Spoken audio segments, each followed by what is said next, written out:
Il y a un principe. Connaître Dieu pour bien le servir. Connaître Dieu pour bien le servir et connaître le diable pour bien le combattre et le vaincre. Vous savez ce que le diable veut, c'est quoi? Le diable veut se faire passer comme un mythe. Il faut que les enfants de Dieu soient éclairés sur certaines choses. Aujourd'hui, on va parler des démons. Mais or que, avant que même le pasteur Jonas ne témoigne, c'est devenu, je dirais, il y a certains noms de démons qui sont cités avec beaucoup de légèreté, tout. Et les gens ne savent pas comment les esprits agissent dans leur vie.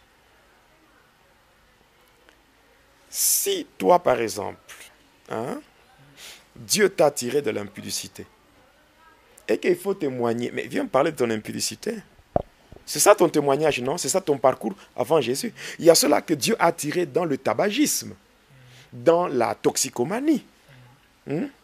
Qui viennent, il y a de ces gens qui témoignent. J'étais vraiment dans la drogue, n'est-ce pas?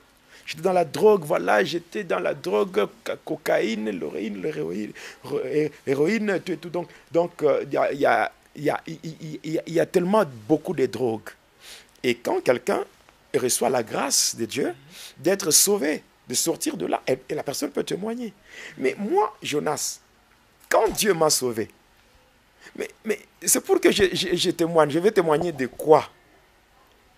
En dehors de mon passé. La première partie de mon témoignage consiste à dévoiler d'abord le passé que j'ai effectué sans Christ. Et après, je vais passer aussi à mon parcours avec Jésus. Parce que, frère Teddy, quand vous venez à écrire ça pour les reportages et tout, vous me trouvez en train de témoigner? Bon, en fait, là, vous prenez votre casquette de pasteur en train de prêcher, de nourrir le peuple de Dieu. Bon, je suis invité dans combien d'églises? D'ailleurs, toutes les églises où on ne m'invite pas seulement pour témoigner, on m'invite aussi une église à une convention, à un séminaire avec un thème précis que eux-mêmes ont trouvé, n'est-ce pas? On m'invite en tant que serviteur de Dieu, je viens prêcher la parole de Dieu. Il y a une différence. Il y a des temps où je témoigne, il y a d'autres temps où je prêche Christ. Je prêche la parole de Dieu, c'est simple. Alors, par exemple,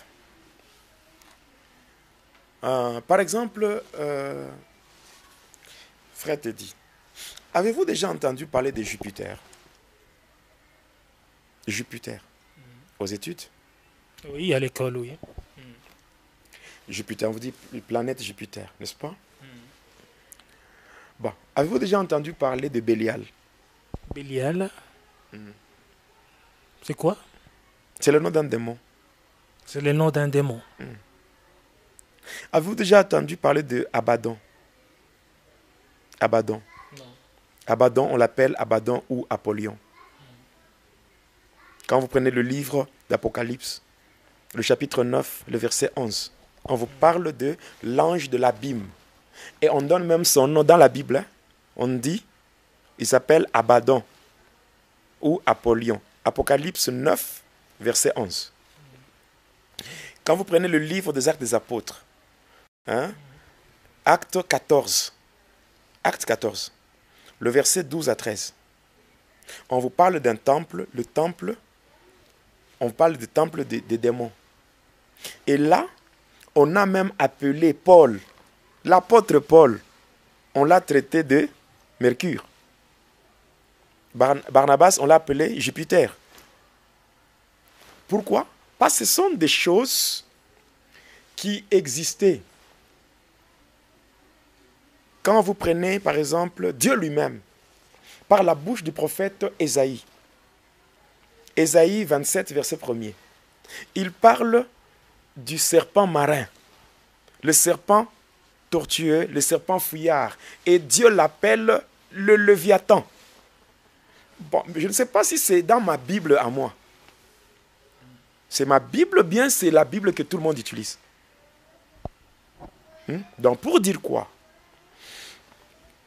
Aujourd'hui, par rapport à l'occultisme dans l'Église, il y a certains pasteurs qui sont des agents de ténèbres.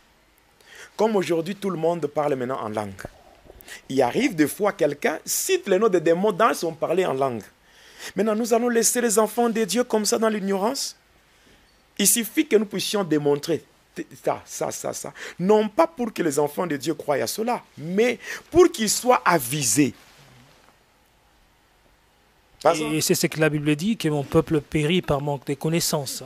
Ce n'est pas seulement la connaissance de la parole de Dieu. Il y a aussi certaines personnes font à cause de l'ignorance. Mon ange va arriver, mon ange va descendre maintenant, mon ange s'appelle Némadel. Moi, j'ai déjà entendu, moi, dans une église, mon ange Némadel va arriver, il va maintenant descendre, mon ange Némadel, n'est-ce pas? Or que Némadel, c'est un ange de Satan. Mais le monsieur, n'est-ce pas, quand mon ange va descendre, les gens voient maintenant la manifestation et tout. Ils acclament pour dire que l'ange est descendu. Mais c'est quel ange là? Némadel. Et certaines personnes, en entendant seulement parler de l'ange, ils pensent que c'est seulement les anges des dieux. Cet ange-là, cet ange, Némadel, c'était mon ange à moi quand j'étais dans le satanisme. J'avais un ange parmi les anges qui étaient précipités avec Lucifer. L'ange là qui me gardait moi, son nom c'était Némadel, un ange de Satan. Donc pour dire quoi? Il faut que le diable comprenne qu'il est en train de perdre son temps avec Jonas. Parce que Jonas, même si on venait aujourd'hui, on prend ma main et on l'introduit dans le feu, et on dit, nous te brûlons, tu dois renoncer à Jésus. Peine perdue. Même si on venait pour dire, Jonas, nous allons te tuer, on va tirer sur toi. Peine perdue. Je dirais, tuez-moi. Tirez sur moi, mais renoncez à Jésus, pas question. Ça veut tout simplement dire quoi? J'ai déjà été préparé par le Seigneur par rapport à toutes les éventualités négatives, et ces choses-là ne me disent absolument rien. Alors, si nous devons continuer, c'est qu'on doit savoir, en lisant Apocalypse 12 et le verset 12. Ici, on comprend bien que la Bible dit, réjouissez-vous, cieux, et vous tous qui habitez dans les cieux. Mais, malheur à la terre et à la mer, car le diable est descendu vers vous, animé d'une grande colère, sachant qu'il a peu de temps. Le diable veut déchaîner sa colère sur l'homme. En fait, le combat spirituel qui s'est fait entre les deux armées, l'armée de Dieu et l'armée de Satan, ce combat spirituel-là, tout tourne autour de l'homme. La cible, c'est l'homme. Il y a deux armées qui sont dans une parfaite opposition. C'est premièrement l'armée de Satan et de deux, l'armée de Jésus-Christ. Alors, ces deux armées-là sont en opposition. Et l'homme sur terre doit appartenir à une armée. Sinon, il va beaucoup souffrir. Voilà pourquoi Paul, quand il exhorte Timothée, il lui dit quoi? Il lui dit ceci. Souffre avec moi comme un bon soldat de Jésus. Pourquoi? Parce que la vie de l'homme sur la terre est celui d'un soldat. Job chapitre 7, verset 1er. Le sort de l'homme sur terre est celui d'un soldat. Or qu'un soldat, c'est quelqu'un qui est appelé à livrer bataille. Or, quand vous voulez combattre un ennemi, le combat devient facile lorsque vous connaissez votre ennemi. Paul dit, je frappe non pas comme battant de l'air, mais je frappe avec précision. Quand on frappe avec précision, on ne peut frapper avec précision que lorsqu'on connaît la cible. C'est comme aujourd'hui, frère Teddy. Une personne qui est visitée par les démons de la sexualité. N'est-ce pas? Ok. La personne est visitée par les démons de la sexualité. Ces démons-là viennent pour Donc, pour abuser sexuellement les gens dans leurs rêves. Maintenant, vous êtes dans l'église en train de prier. Maintenant, nous allons chasser les maris de nuit, les femmes de nuit. Vous chassez, vous chassez, vous chassez, vous chassez. Il y a même des personnes qui se plaignent. Depuis qu'on commençait à chasser les maris de nuit, depuis qu'on a prié pour moi, ça ne s'est jamais arrêté. Et ça continue à se renforcer. Ça continue à se renforcer. Vous savez pourquoi? Parce que les démons de la sexualité ne sont pas d'une seule catégorie. Si la personne est visitée par des incubes ou des succubes, mais vous vous mettez à chasser le mari de nuit, mais il n'y aura pas de changement. Pourquoi? Parce que vous avez frappé sans précision. Maintenant, quand le Seigneur permet à ce que certaines choses soient dévoilées, c'est pour aussi apporter une certaine lumière aux enfants de Dieu et qu'ils soient en mesure de se défendre. Il y a ces deux armées-là. L'armée de Jésus-Christ est composée de deux parties. Il y a la partie visible et la partie invisible. La partie visible, la partie d'abord invisible, nous voyons Jésus-Christ lui-même et les anges qui sont restés fidèles à Dieu. Mais la partie visible, c'est l'Église. L'Église représente la partie visible de l'armée de Jésus-Christ. Voilà pourquoi les diables cherchent par tous les moyens comment infiltrer l'Église pour la rendre passive. Parce que si l'Église comprend sa mission et que l'Église commence à faire le combat, la guerre, le monde de ténèbres sera déstabilisé. Alors, l'armée de Satan aussi est composée de deux parties. La première partie, c'est la partie invisible. Là, nous voyons le commandant en chef lui-même, c'est-à-dire le général de cette armée, c'est Belzéboul. Hein? Le diable lui-même. Oui, Lucifer lui-même. Et après, il y a les anges déchus. Après les anges déchus viennent aussi les démons. Et ils sont répartis en 8 catégories. 8 catégories. Mais il faut connaître leurs manifestations, même les hommes de Dieu qui font beaucoup plus le service de délivrance. Combien d'hommes de Dieu sont venus me consulter par rapport à la démonologie?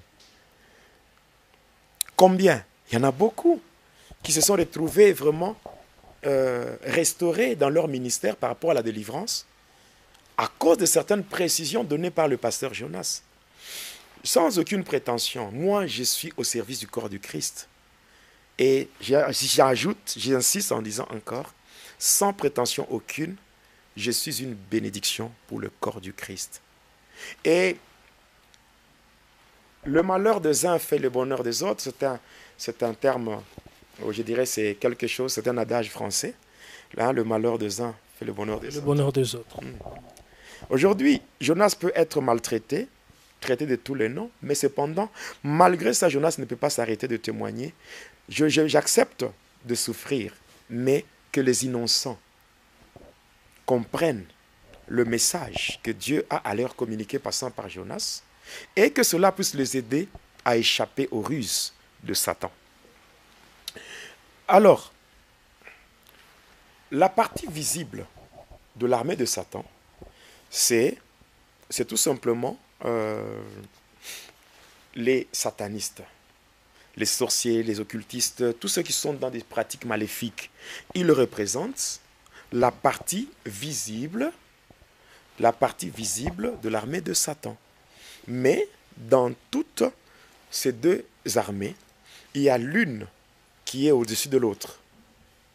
C'est l'armée de Jésus-Christ. Voilà pourquoi je lance un appel à tous les chrétiens, même aux païens qui sont encore dans le monde, même ceux qui sont dans l'armée de Satan, qui sont dans le gouvernement de Satan, qu'ils viennent adhérer à notre armée, l'armée de Jésus. Parce que l'armée de Jésus consiste en ce qu'on appelle l'équipe qui gagne. L'équipe qui gagne. L'équipe qui gagne, parce que quelle que soit l'organisation de Satan et tout, ce qui est vrai, c'est qu'en lisant Romains 8, le verset 37, il est dit, mais dans toutes ces choses, Nous sommes plus que vainqueurs par celui qui nous a aimés. Nous sommes plus que vainqueurs, nous qui appartenons à Jésus. Nous qui sommes dans l'armée de Jésus, nous sommes plus que vainqueurs.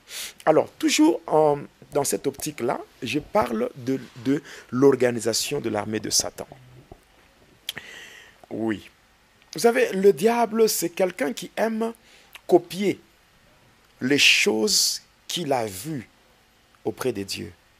Parce qu'avant d'être Satan, avant d'être le diable, il était qui? Il était Lucifer. Lucifer, il était un chérubin protecteur aux ailes déployées. Il était au service de Dieu.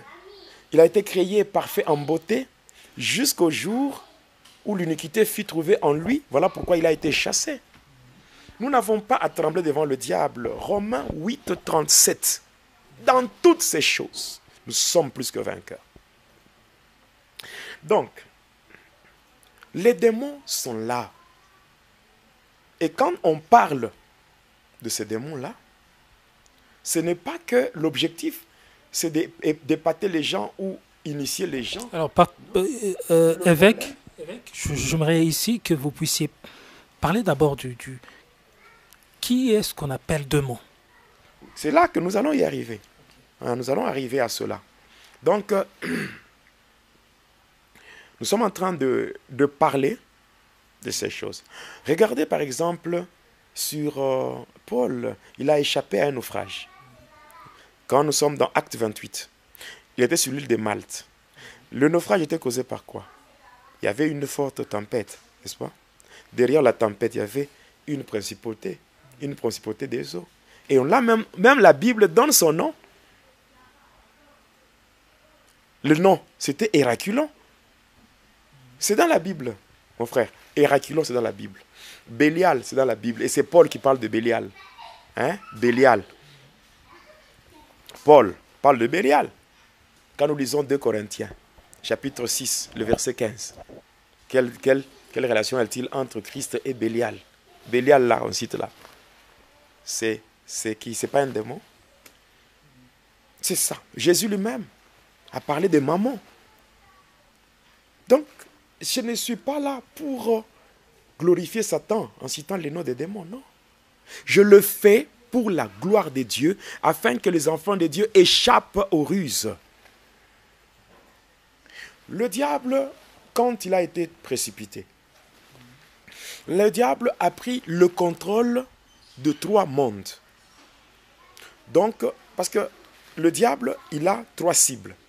Et puis, il a 3 sites d'influence. Le diable, il a 3 cibles et 3 sites. Les sites d'influence sont au nombre de 3. Le cible, 3. Apocalypse 12, verset 17. Le dragon irrité, le dragon fut irrité contre la femme. C'est ça la première cible. La femme qui est l'image de l'Église. La femme qui est l'image de l'Église. De 2, ceux de la postérité de la femme. C'est-à-dire, ceux de la postérité de la femme, c'est-à-dire les brebis du Seigneur et les membres de l'Église. Et 3e cible, c'est ceux qui gardent le commandement de Dieu et qui retiennent le témoignage de Jésus. Les serviteurs, les servants de Dieu. Ce sont les 3 cibles. Maintenant, les 3 sites, c'est le monde spatial, la mer et la terre. La mer, on appelle ça le monde marin ou le royaume marin. Alors, maintenant, quand nous prenons le monde spatial, Paul dit quoi dans Ephésiens 6, 12? Nous avons à lutter contre les esprits méchants dans le lieu céleste. C'est dans le air. Après ça, Apocalypse 12, 12. Malheur à la terre et à la mer. La mer. Oui. Déjà, le diable, lorsque nous prenons Genèse, chapitre 1er, à partir du verset 6, et verset 6, on descend. On comprendra que avant, il n'y avait que les eaux. C'est Dieu qui va commencer à séparer le tout. Et la terre a été formée de l'eau, tirée des eaux. Quand vous prenez le psaume 24, le verset 1 à 2, le diable, connaissant maintenant l'influence des eaux, il a même établi un siège permanent pour le contrôle et la supervision de ses activités au fond de l'eau. Nous allons y arriver. Et il a placé une reine, une déesse, qui prend des appellations. On l'appelle tantôt la reine de la côte. On l'appelle, cette dame-là, cette déesse-là, Marie Marguerite. D'autres qui ne savent pas, avec le film par exemple Marie Mar. Prenez seulement Mar. Mar, c'est en espagnol, c'est la mer. Bon. Et tout ça, les gens, les enfants de Dieu, sont exposés devant ces choses-là, sans connaître leur signification. Voilà pourquoi il y a des gens qui se repentent. Les gens qui se repentent, qui prient, mais au final, qui se posent des questions. Je me suis totalement repenti. J'ai demandé pardon à Dieu. Mais le malheur ne fait que continuer. Parce qu'il y a d'autres choses que les gens font à cause de l'ignorance. Et nous ne pouvons pas laisser les enfants de Dieu comme cela. Si moi, Jonas, je n'étais pas utile pour Jésus, Jésus allait me laisser dans le séjour des morts. Mais s'il m'a tiré de là et il me ramène à la vie pour que je parle, c'est juste pour aider les enfants de Dieu. Aider les enfants de Dieu en dévoilant les œuvres de ténèbres et que les enfants de Dieu se lèvent et qu'ils prennent une position conséquente dans le combat spirituel et qu'ils attaquent. Nous sommes nés pour combattre le diable. Nous sommes nés pour vaincre le diable. Jésus lui-même l'a dit. Dans Luc 10, 18 à 19, je voyais Satan, le diable, tomber du ciel comme un éclair. Mais voici, je vous ai donné le pouvoir de marcher sur les serpents, les scorpions et sur toute la puissance de l'ennemi et sachez que rien ne peut vous nuire. Et parfois, pasteur, je vois qu'il y a certaines personnes dans leur mental qui donnent une force, une puissance au diable, qu'ils attribuent eux-mêmes une puissance au diable et cela les rend directement faibles. Ouais. C'est la vérité, mon frère. C'est la vérité. Donc, en parlant de cette armée-là, je vais maintenant décortiquer cela. Le diable, avec son royaume marin. Aujourd'hui, j'ai dit, frère te dit, en tout cas, permettez que je sois direct. On vous permet avec. Le diable doit comprendre que je veux lui faire très mal. J'ai un espace où je me sens libre de parler. Ce n'est pas comme dans les églises où j'étais invité et je dépendais du temps qu'on me donnait. Mais ici, je suis libre de dire, de parler de tout, même de ce que je n'ai jamais dit. La raison pour laquelle on était à 1 heure du temps et maintenant on a pris 2 heures pour un numéro et ça va se faire comme ça. Oui, je vais parler. Et ah, le pauvre Satan. Le diable doit comprendre une chose. Que lui n'est qu'une créature. Jonas, c'est aussi une créature. Le seul qui mérite notre adoration, c'est le Créateur. Et je n'ai pas à trembler devant une créature. Le diable, sachant très bien que je vais bientôt le saccager. Il cherche à prendre une longueur d'avance. C'est ce que j'appelle une longueur d'avance. Pasteur Jonas, vous ne voyez pas que c'est pas aussi facile de challenger, si je peux me permettre de dire ainsi, le diable, parce que lui, tout de même, il a été aux côtés de Dieu pendant longtemps. Bon, moi, je lui lance un défi. Moi, Jonas, je lui lance un défi. Jacques 4, 7. Soumettez-vous donc à Dieu. Résistez au diable et il fuira. Alors je lui lance un défi. Il lance un défi au diable et à ses acolytes. J'ai dit au diable, je vais te faire très mal. Pourquoi? Le diable, sachant très bien que je vais bientôt dévoiler l'occultisme dans l'église, sachant très bien que je vais dévoiler le mystère de l'air, sachant très bien que je vais dévoiler beaucoup de secrets, le diable voulait prendre une longueur d'avance en allant boucher les oreilles des gens. Oui, il veut boucher les oreilles des gens pour que les gens ne puissent plus suivre le témoignage du pasteur Jonas, pour qu'ils restent dans l'ignorance. Il va boucher les oreilles des gens. Il va s'arranger pour faire ce que le pasteur Jonas ne soit plus crédible. Et que les gens ne suivent pas le témoignage, pour qu'ils restent dans l'ignorance. Mais j'ai déjà compris cette manœuvre. Une manœuvre maléfique et qui n'est pas à la hauteur de mon appel. Moi, j'ai besoin comment dirais-je? J'ai besoin que si le diable peut venir lui-même en personne, hein, même le diable lui-même ne peut pas me faire changer d'avis. Comme disait le frère Alain Moloto. Est-ce que pasteur, vous êtes vraiment prêt à faire quoi? À faire face au diable? Oui. Mon frère, je l'ai servi. Je connais qui il est. Je connais là où il faut frapper. Je connais. Je l'ai servi.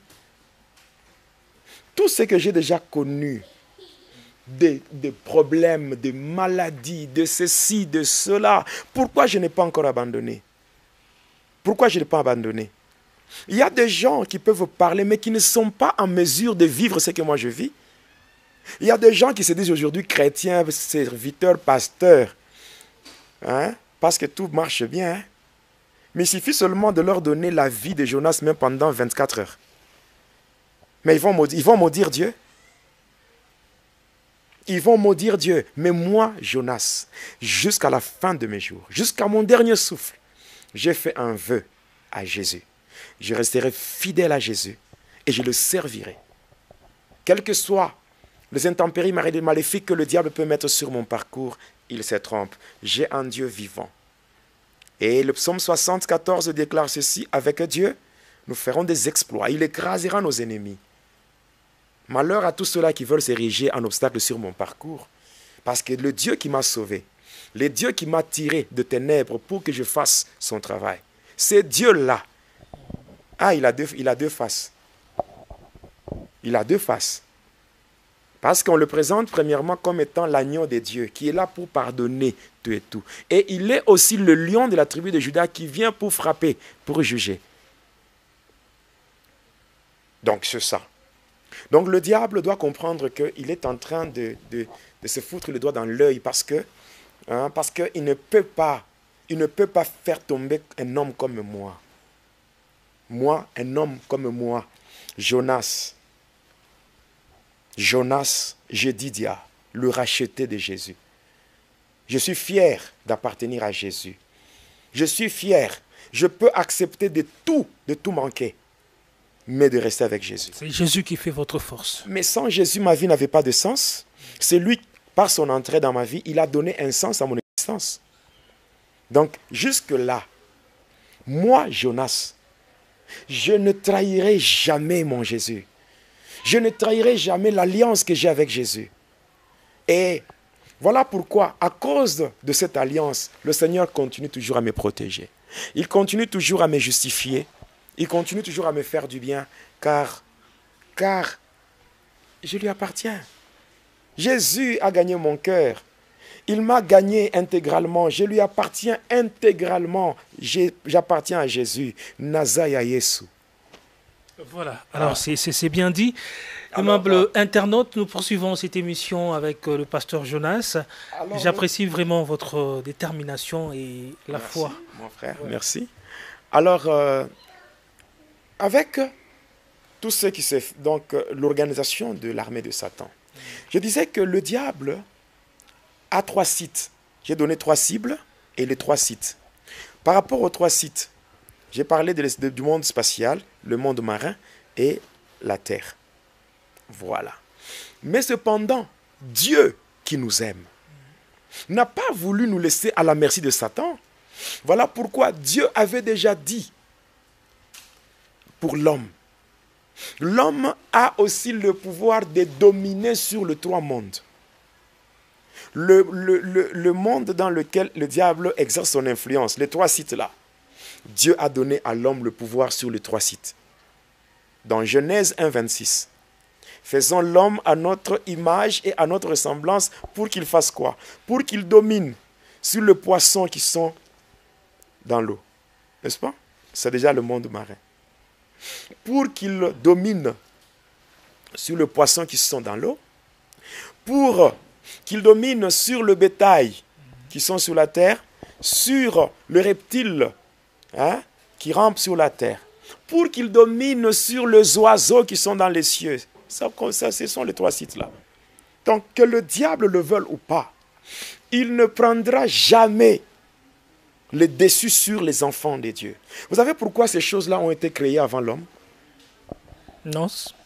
Parce que l'homme, il est de la race de Benjamin.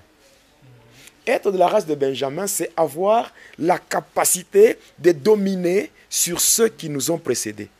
Là, il y a des révélations, évêque. Nous sommes de la race de Benjamin. Voilà. L'homme, c'est le Benjamin de la création. Vous allez comprendre. Déjà là-bas, vous allez comprendre que ceux qui ont précédé l'homme, pourquoi Dieu créait d'abord d'autres choses, mais à la fin, il va créer l'homme en dernier, le Benjamin, le cadet de la création. Chez Jacob, le cadet, c'est qui? C'est Benjamin. Benjamin. Maintenant, les gens qui ont précédé Benjamin, n'est-ce pas? Qui ont précédé Benjamin. Maintenant, lorsqu'il était question d'avoir le premier roi en Israël, il est de la tribu de...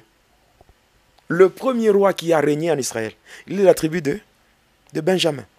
C'est le roi Saül. Il est le fils de Kis, un benjamite. Il y a eu des apôtres qui sont venus. Les apôtres qui étaient avec Jésus. Mais parmi tous les apôtres, l'apôtre qui a beaucoup travaillé plus que les autres apôtres, c'est qui?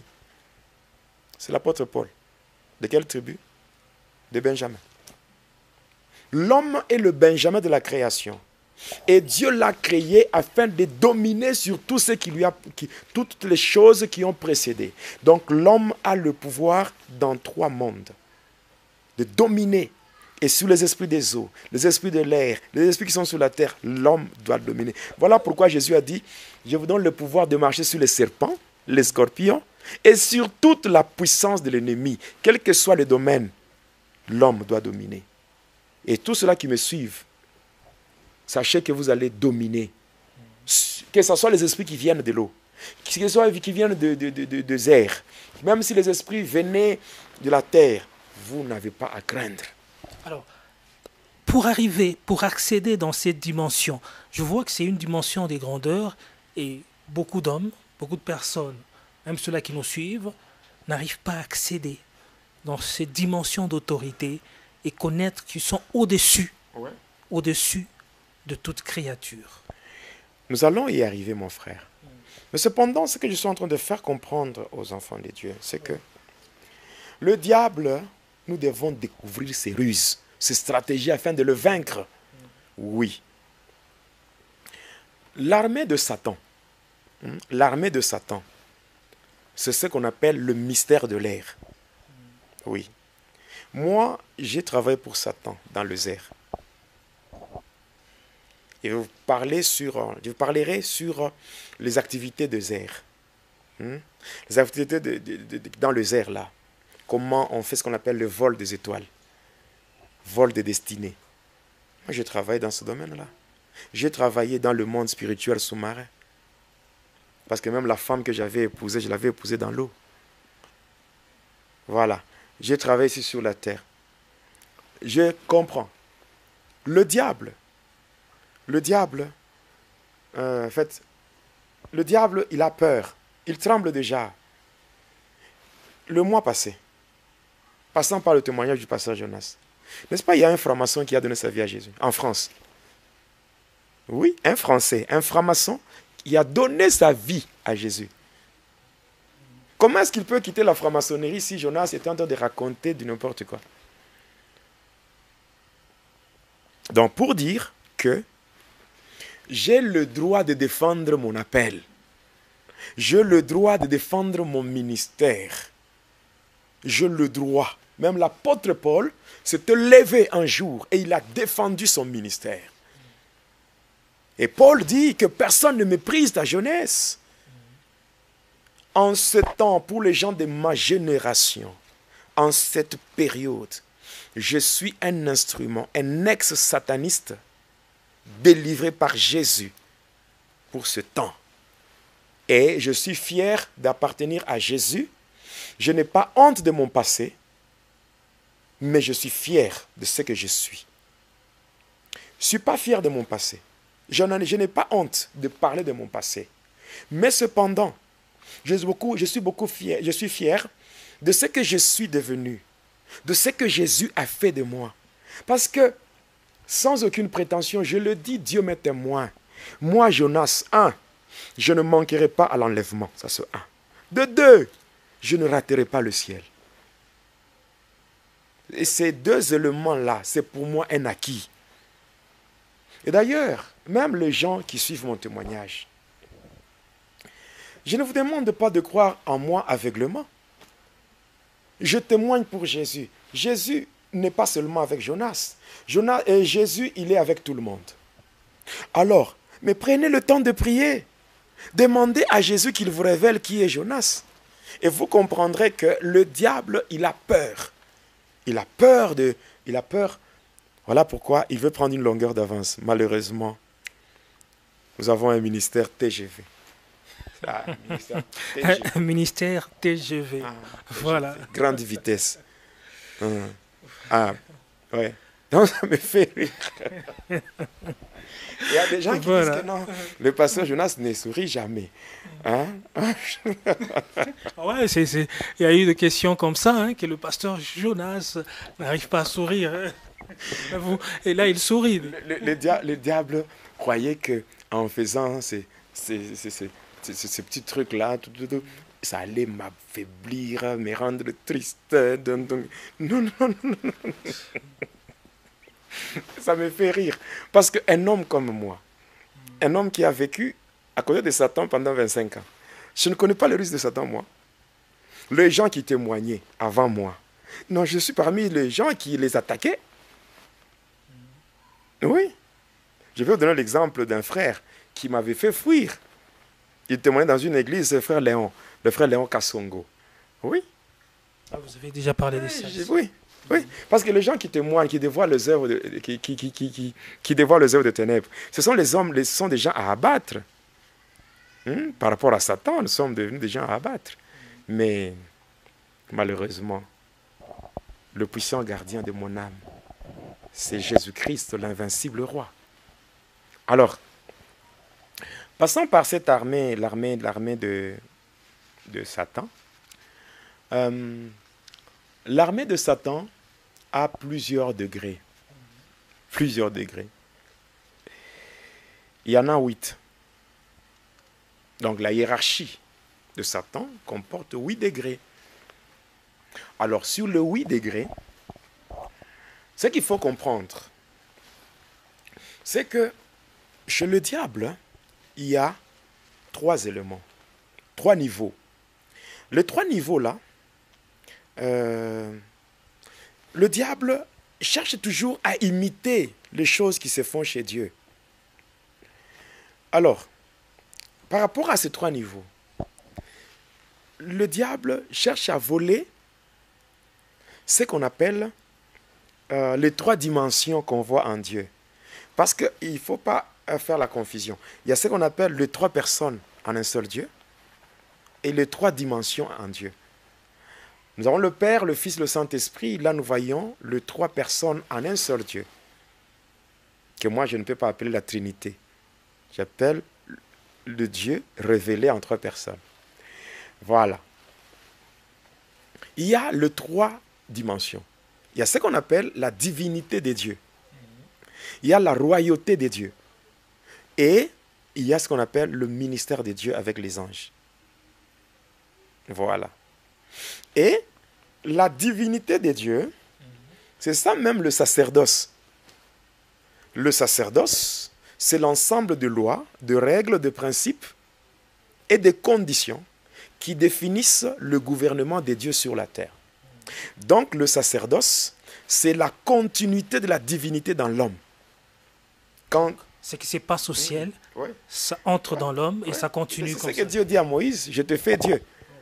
Hein? Je te fais Dieu devant Pharaon. Il y a la royauté des dieux, où notre Dieu, il est roi. Il est un grand roi. Et nous, nous sommes ses sujets. Et là, on parle du royaume, le royaume des cieux, le royaume des dieux. Et en tant que notre roi, nous sommes censés aussi attester notre obédience à sa couronne. Voilà pourquoi nous payons la dîme à notre roi. Nous attestons notre obédience à sa couronne. Et puis, il y a le ministère de Dieu avec les anges. C'est là que quand vous prenez Hébreux 1,14, les anges ne sont-ils pas des esprits au service des dieux, envoyés pour exercer un ministère en faveur de ceux qui doivent hériter du salut? Alors le diable a aussi copié cela. Voilà pourquoi dans l'organisation du diable, il y a les 3 niveaux. Il y a ce qu'on appelle la divinité de Satan. Là, il s'est fait passer comme étant Dieu. La divinité de Satan. Il y a la royauté de Satan. Le diable veut être le roi de ce monde. Après, il y a le ministère des anges, et donc le ministère de Satan et les démons. Si chez Dieu, il y a les anges qui sont envoyés pour exercer un ministère, chez Satan aussi, il y a le ministère de Satan et les démons. Les 3 dimensions-là. La divinité de Satan. Les 2, il y a la royauté de Satan. C'est dans la royauté de Satan qu'il y a les 4 démons qui sont dans les 4 coins. On appelle ça la prière de la conjuration de 4 rois. Donc là, en passant par le signe de la croix catholique qu'on fait comme ça. Donc quand on fait le signe au nom du Père, du Fils et du Saint-Esprit, ça, c'est la royauté de Satan. Comment on établit la royauté de Satan avec ce signe? Donc, en faisant ces signes, déjà, c'est la royauté de Satan. Et aussi quand on met la cendre pour dire tu es poussière, tu retourneras à la poussière. Donc je parlais de ces éléments-là. Donc la divinité de Satan, c'est-à-dire Satan, le diable, il veut se faire adorer devant les anges. Je veux se faire passer pour le Dieu, pour Dieu. C'est ce que le diable cherchait, déjà à partir du ciel. Lorsque la créature voulait prendre la place du Créateur, l'objectif c'était quoi? C'était prendre la place de Dieu. Il voulait s'asseoir sur le trône de Dieu et se faire passer pour Dieu, c'est-à-dire se faire adorer. Voilà pourquoi au ciel, là, ce sont les anges qui adorent Dieu. Maintenant, quand il est tombé avec les anges déchus, ces anges-là, là où ils sont, Satan et ses anges, les anges l'adorent comme un Dieu. Là, c'est la divinité. Après la divinité, il y a la royauté. Et après la royauté, il y a le ministère de Satan et les démons.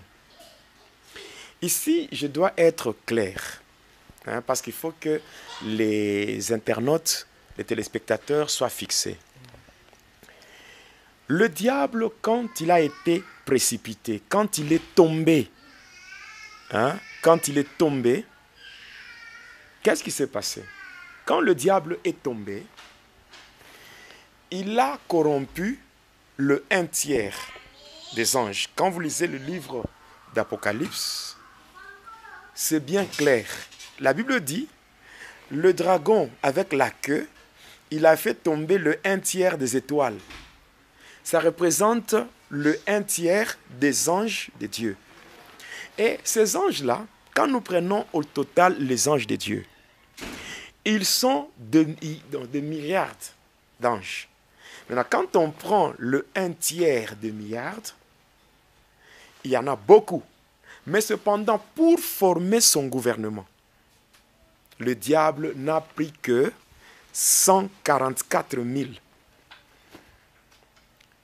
Le gouvernement de Satan, parce que ce ne sont pas tous les anges déchus ce ne sont pas tous les anges déchus qui font partie du gouvernement de Satan, non. Par rapport à leur nombre, ils sont vraiment nombreux, mais sur ces anges qui étaient précipités, il n'y a que 144 000 que Lucifer a pris pour former son gouvernement. Quand vous allez dans Galates 5, 22, on montre les 9 formes du fruit de l'esprit, n'est-ce pas? Galates 5, 22, il y a les 9 formes du fruit de l'esprit. Maintenant, les 9 formes du fruit de l'esprit, quand on compte bien, il y en a 9. Maintenant, le diable voulait aussi former le 9 fruits de l'esprit diabolique. Et ainsi, quand on prend le nombre de ces anges, c'est-à-dire 144 000, et on fait la sommation de chiffres, on va obtenir 9. 1 plus 4 plus 4 plus 0, 0, 0, ça donne 9. Et ces anges-là, il les a répartis en 9 groupes. Et d'ailleurs, le 144 000, ça donne 9. Sur le 144 000, qu'est-ce que le diable va faire? Ayant trouvé le chiffre, bien le nombre 9, par rapport aux 9 formes du fruit de l'esprit, maintenant, qu'est-ce que le diable va faire encore? Sur le 144 000, il va tirer encore 72, comme pour dire 72. 72, on les appelle les génies de la Kabbale. Ils sont au nombre de 72. Ces 72-là sont répartis en 9 groupes. Et dans chaque groupe, il y en a 8. Et quand vous faites 9 fois 8, ça vous donne encore 72. Alors, ces anges-là sont répartis. Chez le diable, il prend même certaines appellations des anges de Dieu. Il va les classer sur les appellations de ces anges à lui. Le mot séraphin n'est pas seulement chez Dieu. Chérubin, ce n'est pas seulement chez Dieu. Ce sont des choses que le diable a copiées chez Dieu. Parce qu'il connaît la hiérarchie angélique. Et là, c'était vraiment un danger pour les enfants de Dieu. Si par exemple, quelqu'un ne craint pas Dieu, il ne peut pas s'hasarder de donner à ses enfants le nom des anges. Parce que Michael, chez Dieu, n'est-ce pas? Il y en a. Chez Dieu, il y en a aussi. Michael, il y en a. C'est un véritable, je peux dire, contrefacteur. Oui, il y a aussi Michael, Gabriel, il y en a. Chez Diable, il y a aussi Raphaël. Il y a aussi Uriel. Il y a aussi Aziel. Et ces noms ici, que je cite là, c'est quand on prend le livre d'Enoch, qui est un livre apocryphe ou deutérocanonique. Vous allez trouver les noms de tous les anges de la Kabbale. Mais cependant, il y a certains pasteurs qui utilisent ces anges-là démoniaques. Mais si les enfants de Dieu ne sont pas informés, mais c'est grave. Alors, évêque, on les appelle le 72 génie de la Kabbale. Ces anges-là, qui sont au nombre de 72. Donc, si je dois résumer, pour éviter toute confusion. Alors, une petite résumé. Je pense que cette matière, elle est très importante. Oui. Dans le prochain numéro, on va commencer par là. On va commencer par là, mais je termine avec un résumé. Oui. J'ai introduit l'armée de Satan. J'ai parlé des 3 dimensions. La divinité de Satan, la divinité de Satan, la royauté de Satan et le ministère de Satan et les démons. C'est comme ça dans son armée. Alors, cette armée, par rapport à la hiérarchie, ça comporte 8 degrés. Oui. Alors, maintenant, le diable, par rapport à la divinité, qu'est-ce qu'il a fait? Le diable, il est tombé avec le 1/3 des anges de Dieu, des milliards. Si on prend le nombre total des anges de Dieu, on divise par 3. Ce sont les anges-là qui ont été précipités avec Satan. Maintenant, sur ces anges-là, pour former son gouvernement, ce ne sont pas tous les anges qui sont dans le gouvernement, non. Dans le gouvernement, il n'y a que 144 000 que le diable lui-même, Lucifer, il a pris. Avec comme objectif d'avoir le 9 fruits de l'esprit diabolique.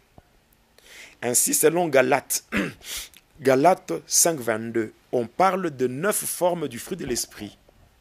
Et avec ça, le diable va prendre maintenant la sommation. 144 000. Quand on fait 1 plus 4 plus 4 plus 0, 0, ça donne 9.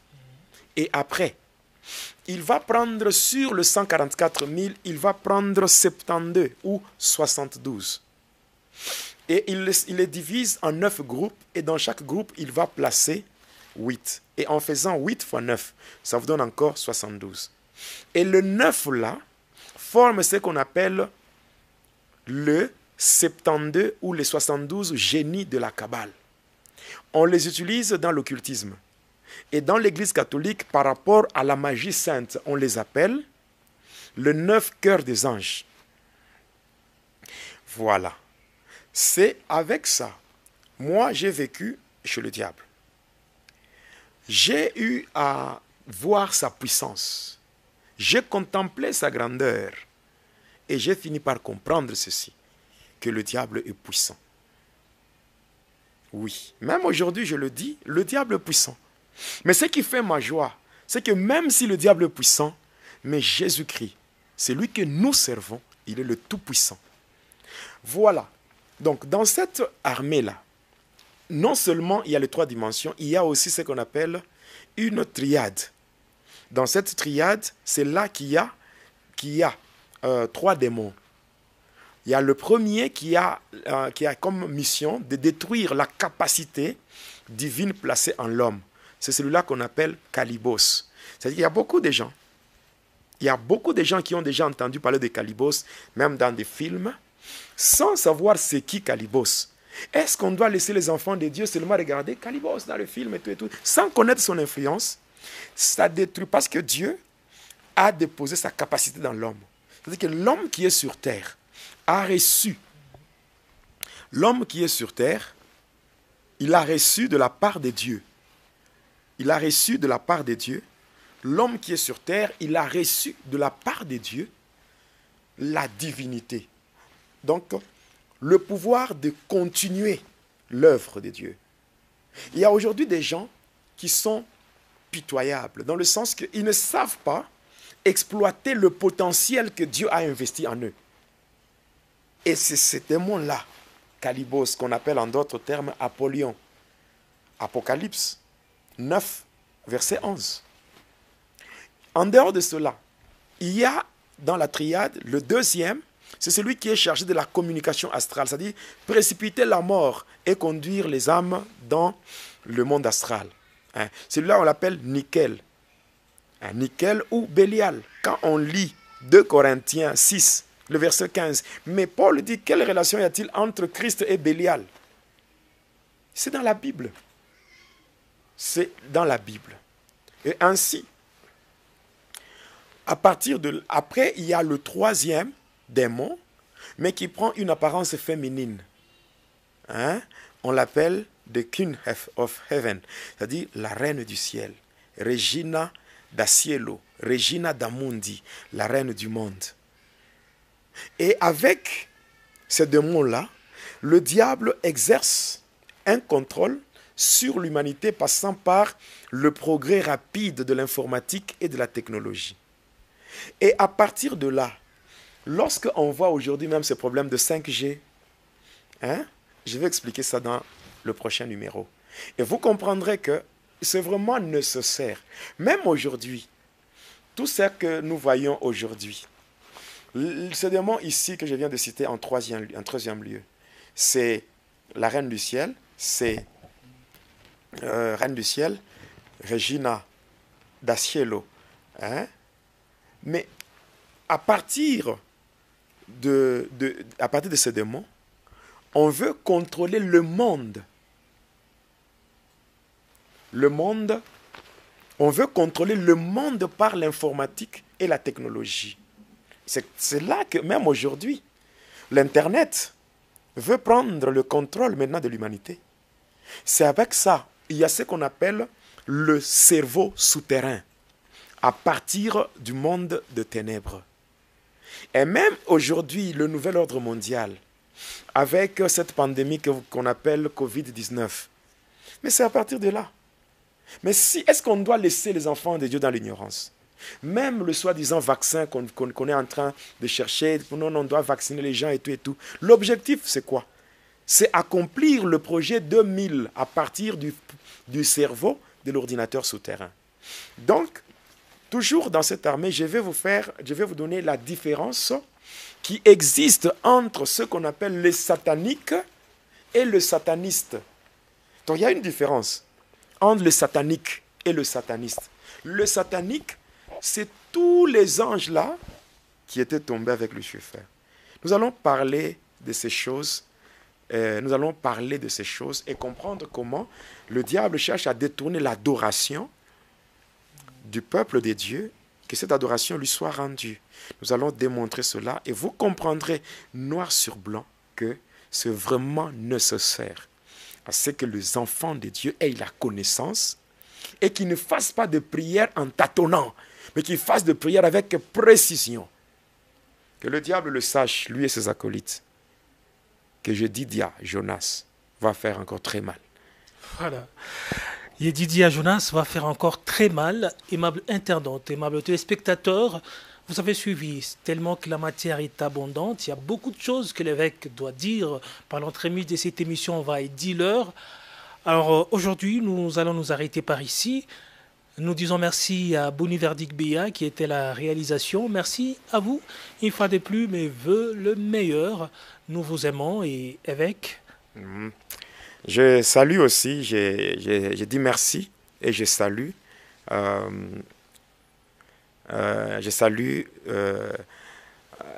Toute l'équipe de mes collaborateurs de Prions pour le Monde. Ça, c'est une équipe formidable avec ma secrétaire, Maman Daniel, qui est à Paris, comme je l'ai toujours dit, toujours à son poste, fidèle à son poste. Il y a Maman Daniel, il y a Papa Valérie, Pasteur Valérie, qui est du côté de Londres.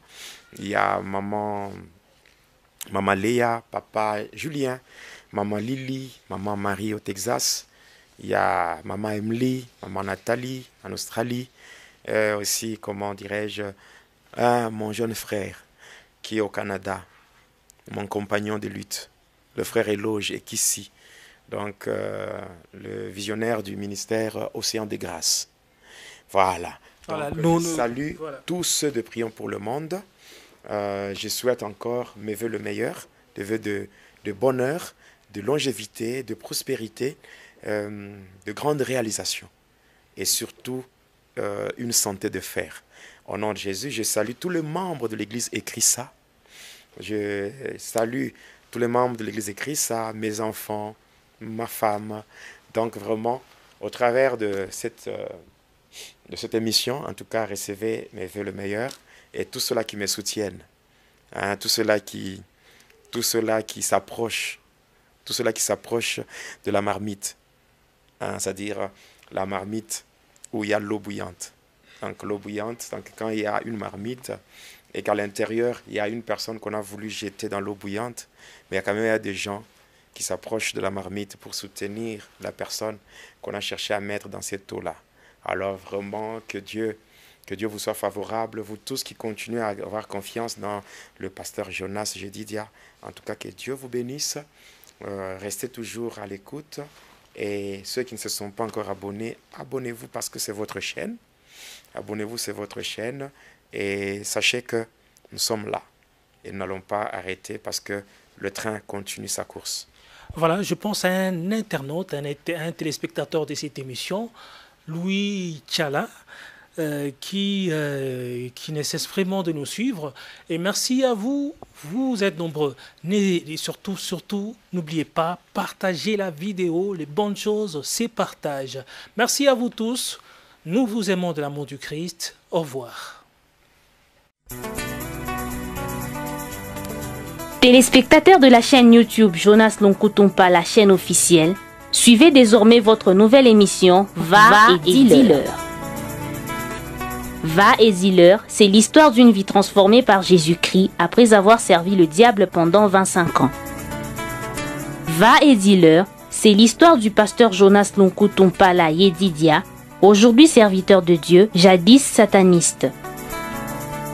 Hormis le témoignage du pasteur Jonas, plusieurs thématiques seront abordées dans différents numéros de cette émission. Pour ne rien rater, abonnez-vous sur votre chaîne Jonas Lonkutumpa, la chaîne officielle.